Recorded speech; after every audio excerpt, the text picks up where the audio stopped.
Cosa Nostra is one of the world's most notorious secret society-like organized crime groups, originating in Sicily, Italy. And its name means "our thing" in Italian. In essence, it's part of the organization generally encompassed by the term mafia, and has historically maintained influence primarily in Sicily and the United States. The group is characterized by a strict pyramidal hierarchy topped by a boss. It has long been able to conceal its operations and ensure its survival by enforcing absolute loyalty among its members and upholding a blood oath known as omerta, which mandates silence about the organization through violence and a reign of terror. The history of Cosa Nostra in Sicily is deeply rooted in the period of profound social upheaval around the mid-19th century, immediately before and after the unification of Italy. At that time, Sicily was experiencing a power vacuum where the central government's rule had not fully penetrated the lives of the islanders, and the ancient feudal landholding system was collapsing. Absentee landlords and a new bourgeoisie emerged, vying for wealth from vast citrus groves and sulfur mines, but they lacked effective security to protect their property, and the central government's police force was weak. Filling this power vacuum were the groups that would become the prototypes of the later mafia organizations, the bodyguards and armed custodians, hired by landowners to protect their farms and mines from bandits and plunder. They sometimes engaged in such banditry themselves and began to act as informal courts, arbitrating disputes between landlords and peasants. Their foundation was built upon their coercive power, derived from violence, and their conduct as men of honor within the local community. After the unification of Italy, as administrative corruption worsened, the mafia deepened its collusion with local officials and politicians. By becoming key mobilizers of votes in elections, they transformed from mere criminal groups into a shadow power structure within Sicilian society. In the latter half of the 20th century, they underwent further transformation through internal conflicts like the First and Second Mafia Wars. During the Second Mafia War in particular, the faction led by Salvatore Riina, based in Corleone, defeated the old Palermo families and established an absolute dictatorship over the organization. In this period, the organization became heavily involved in drug trafficking, becoming part of an international criminal network, while simultaneously launching attacks on the very core of state power, something they had previously avoided. This challenge to the state marked the biggest turning point in the history of the Sicilian mafia.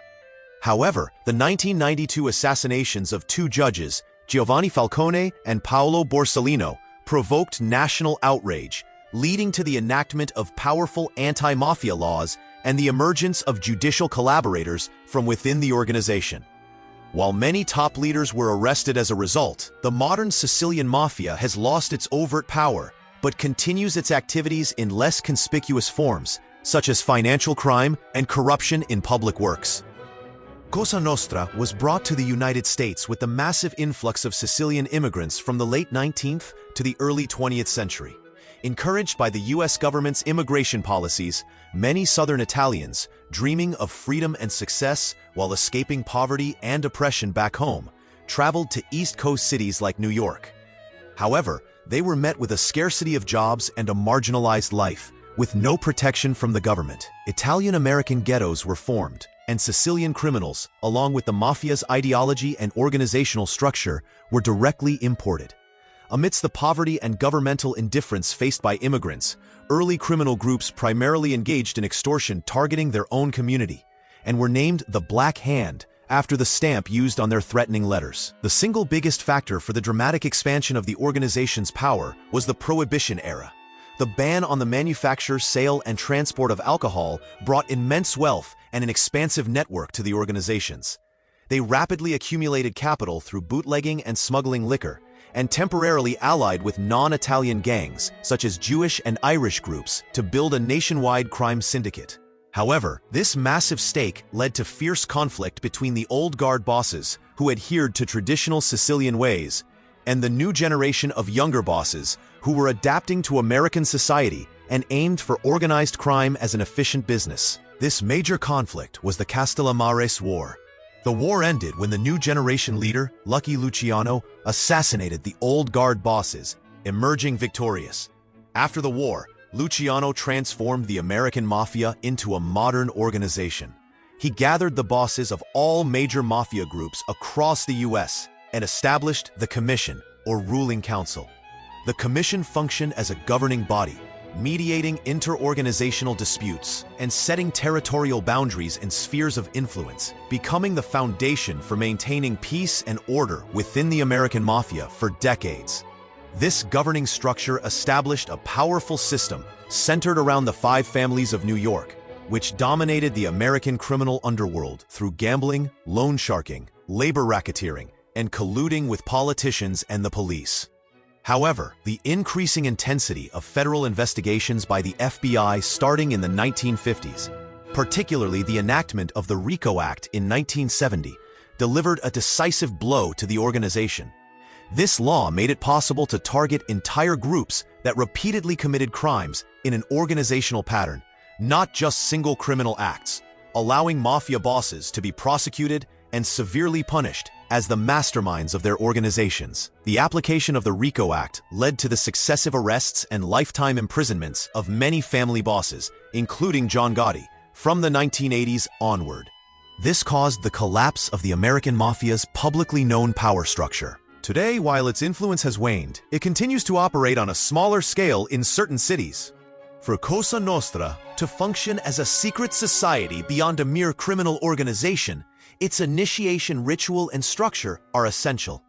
The Cosa Nostra initiation ceremony is a rite of passage for becoming a core member of the organization, a man of honor, and is an extremely solemn and secretive event, often referred to as a blood oath. The ceremony is typically held in a private location, attended by the family boss and their subordinate captains. First, the initiate candidate is rigorously questioned about their background, family status, and dedication to the organization. Paramount importance is placed on ensuring the candidate is not a member of law enforcement, such as a police officer or prosecutor, and is of Sicilian descent. The core of the ritual consists of a finger pricking and the burning of a holy image. During the ceremony, the candidate's finger is pricked to draw blood, which is then smeared onto a holy image such as a Catholic saint's picture. The image is set alight, and as it burns, the candidate recites an oath, the content of which is often, "As this saint burns, so will my flesh and soul burn if I break the rules and commit an act of betrayal."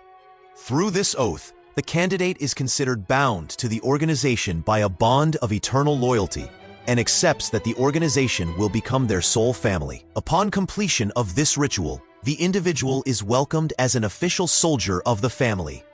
The organizational structure of Cosa Nostra in both Sicily and America is based on a strict pyramidal hierarchy.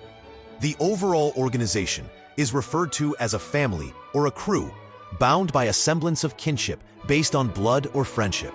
But in reality, it operates with a clear, military-like rank system.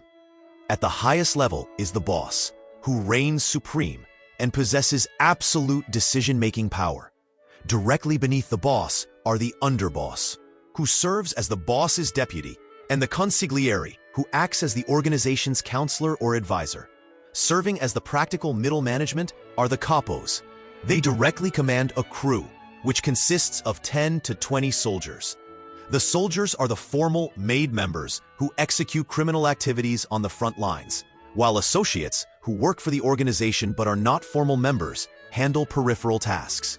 This robust system of hierarchy, combined with the strict observance of omerta, where death awaits those who break the code of silence, is what allowed Cosa Nostra to maintain its immense power for so long. It is these historical underpinnings, geographical reach, and the mechanism for maintaining secrecy that distinguish Cosa Nostra as a unique organization that has held global influence rather than just being a mere criminal gang.